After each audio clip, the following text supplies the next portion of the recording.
தேவையான பொருள். இன்றைக்கி நம்ம தக்காளி சட்னி செய்ய போகிறோம். சரிங்களா? கடாய் வச்சுக்கோங்க. அதில் கொஞ்சம் எண்ணெய் ஊற்றிக்கோங்க.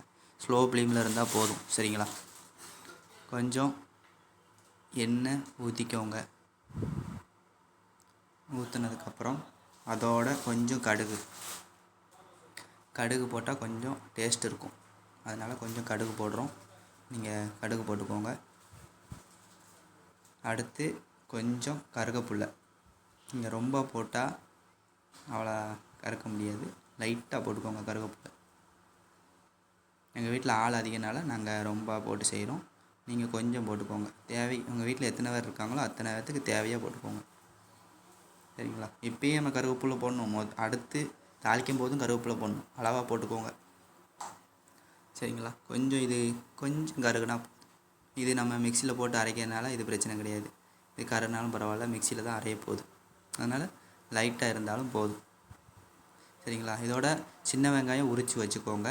அதையும் போட்டுக்கோங்க. தக்காளி வெட்டிக்கோங்க. நான் அப்படியே எல்லாம் போட்டு உங்களுக்கு காமிச்சிட்டேன். மிளகா, தக்காளி எல்லாமே வெட்டி வச்சுக்கோங்க. சரிங்களா? இது கூட சின்ன வெங்காயம், மிளகா இதை மட்டும் போட்டு கொஞ்சம் நேரம் கிளறணும். அந்த வெங்காயத்தில் அந்த நீர் சத்து இருக்கும். அது எண்ணெயோடு மசுங்கி அந்த நீர் சத்தும் எண்ணெயும் மிக்ஸ் ஆனால் தான் அந்த கொஞ்சம் குழுன்னு வரும்.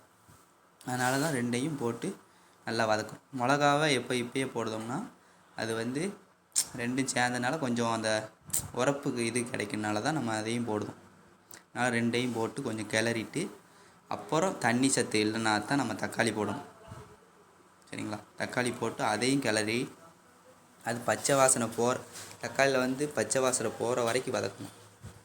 அதான் முக்கியமான பாயிண்ட்டு. நம்ம பச்சை வாசனை போகாமல் வதக்கினோம்னா அது ஒன்றுமே செய்ய முடியாது.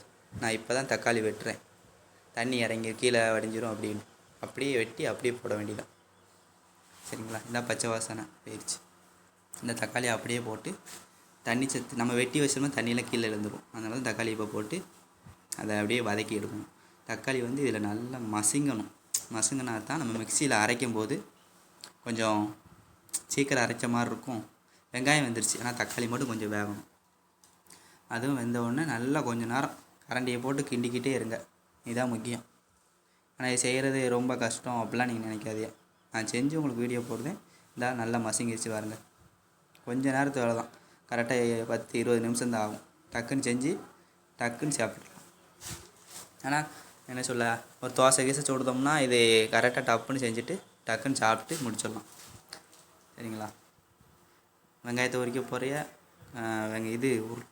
தக்காளியை வெட்ட போகிறிய, மிளகா கிள்ள போகிறிய, இது 3ஐயும் போட்டு கொஞ்சம் மசாலா பொடி போட்டு மிக்சியில் போட்டு அரைச்சி நீங்கள் தாளித்தா கொஞ்சம் நல்லாயிருக்கும். இல்லை தாளிக்காமல் அப்படியே வச்சு சாப்பிட்டாலும் நல்லாயிருக்கும். உங்களுக்கு எப்படி படுதோ அப்படி சாப்பிடுங்க. ஆனால் நான் தாளித்து தான் உங்களுக்கு காமிக்கேன். சரிங்களா? மிக்சியில் இப்படி வதங்கினா தான் மிக்சியில் நல்லா பேஸ்ட்டாக அரையும். சரிங்களா? எப்படி வதங்கியிருக்குன்னு பாருங்கள். மிக்சியில் போட்டு உங்களுக்கு காமிக்கேன். இது நல்லா அரைச்சதுக்கப்புறம் ஒரு வடைச்சட்டி, அதே வடைச்சட்டியை நீங்கள் வச்சாலும் சரி, அது கழுவினாலும் கழுவாட்டியும் பரவாயில்ல. அப்படியே அதே வச்சு அதில் கொஞ்சம் எண்ணெய் ஊற்றி அதே மாதிரி கடுகு கொஞ்சம் போட்டுக்கோங்க. கடுகும் போட்டுட்டு கொஞ்சம் கருவேப்பிலும் போட்டுக்கோங்க. எங்கள் வீட்டில் ஆள் அதிகனால நாங்கள் கூட கொஞ்சம் போட்டுருக்கோம். உங்கள் வீட்டில் எவ்வளோ ஆள் இருக்காங்களோ அதுக்கு சார்ந்த மாதிரி நீங்கள் போட்டுக்கோங்க. சரிங்களா? இது நல்லா கொஞ்சம் கருகணும். அப்போ தான் சட்னியோடு சாப்பிடும் போது இந்த கருவேப்பிலை கொஞ்சம் எடுத்து காமிக்கும். அதனால தான் இந்த கருவேப்பிலை கொஞ்சம் போடுறேன் கூட கொஞ்சம். சரிங்களா? கருவேப்பிலை நல்லா கொஞ்சம் கருப்பாக திங்கும் போது ஒரு மொறுன்னு இருக்கும்ல, அந்த மாதிரி வந்தால் தான் சட்னிக்கும் இதுக்கும் நல்லாயிருக்கும். சரிங்களா? அந்த அரைச்சதை அப்படியே அதில் ஊற்ற வேண்டியதான். ஊற்றோன்னே அதில் கொஞ்சம் பச்சை வாசனை இருந்தால் அந்த வடைச்சட்டிலேயே கொஞ்சம் கருக வேண்டியதான். சரிங்களா? இதில் எண்ணெய் ரொம்ப ஊற்றணும் தேவையும் கிடையாது. நீங்கள் ஊற்றி வதக்கும் போதே போதும். இதை கொஞ்சம் நேரம் கிளற வேண்டியதான். கிளறிட்டு உங்களுக்கு உப்பு தேவைன்னா உப்பு போட்டுக்கோங்க. கொஞ்சம் உரப்பு தேவைன்னா மசாலா பொடி போட்டுக்கோங்க. கொஞ்சத்துக்கு இங்கே தண்ணி ஊற்றி இட்லிக்கு தோசைக்கு அப்படி வச்சு சாப்பிட்டுக்கோங்க. அதே மாதிரி பழைய சோறுலலாம் அதை சாப்பிட்டோம்னா அவ்வளோ அருமையாக இருக்கும். நீங்கள் சாப்பிட்டு பார்த்து எனக்கு கமெண்டில் நீங்கள் பண்ணுறீங்க. சரிங்களா? நான் தொடர்ந்து இந்த வீடியோ போடணும்னா அது உங்களால் மட்டும்தான். நீங்கள் லைக் பண்ணி ஷேர் பண்ணி பக்கத்தில் உள்ள பெல் பட்டனை ப்ரெஸ் பண்ணால் மட்டும்தான் நான் தொடர்ந்து வீடியோ போடணும். இல்லை எனக்கே வீடியோ யாரும் பார்க்க மாட்டேங்காங்க, நம்ம எதுக்கு போட்டுட்டு அப்படின்னு எனக்கே தோணிடும். நீங்கள் லைக் பண்ணிக்கோங்க, ஷேர் பண்ணிக்கோங்க, பக்கத்தில் உள்ள பெல் பட்டனை ப்ரெஸ் பண்ணி விட்டு சரிங்களா. கொஞ்சம் உப்பு எல்லாம் போட்டுக்கோங்க. கடைசியில் நீங்கள் இறக்கி சாப்பிட்டு பார்த்து எனக்கு கமெண்டில் மென்ஷன் பண்ணுங்கள் சரிங்களா. நீங்கள் லைக் பண்ணிக்கோங்க, ஷேர் பண்ணிக்கோங்க, பிடிச்சா என் வீடியோவை சப்ஸ்கிரைப் பண்ணிக்கோங்க. பாய். அடுத்த வீடியோவில் சந்திப்போம்.